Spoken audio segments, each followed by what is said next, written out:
दर्शक समाज और पशुओं का भावात्मक संपर्क का वर्णन किया है। इस कहानी में उन्होंने यह भी बताया है कि स्वतंत्रता सहज नहीं मिलती, इसके लिए बार बार संघर्ष करना पड़ता है। इस प्रकार परोक्ष रूप से यह कहानी आज़ादी के आंदोलन की भावना से जुड़ी हुई है।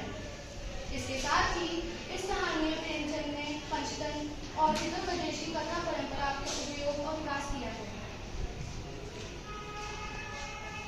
यह कहानी एक गरीब किसान जूरी के दो बैल हीरा और मोती की है। ये दोनों बैल सिर्फ पशु नहीं बल्कि इनमें सोचने समझने और निर्णय लेने की क्षमता थी।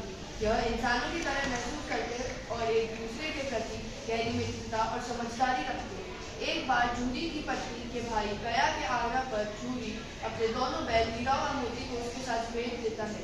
गया के घर पर दोनों बैलों को कठिन परिश्रम करना पड़ता है। वे दुखी होते हैं और जूरी को याद करते हैं। एक दिन वह रस्सी तोड़कर घर की ओर जाते हैं और कठिनाइयों का सामना करते हैं, परंतु वह बंदर के खेत में पकड़े जाते हैं।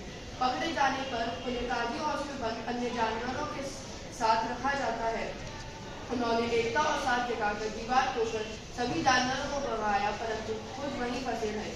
कुछ दिनों बाद एक कसाई उन्हें खरीदने आता है। वे निराश होते हैं, परंतु जूरी उन्हें पहचान लेता है और वापस ले जाता है। अंत में हीरा और मोती साथ में खुश रहते हैं। यह कहानी मनुष्य पशु प्रेम, संवाद, स्वतंत्रता का महत्व बताती है, उनका अटूट बंधन और मित्रता का महत्व बताती है।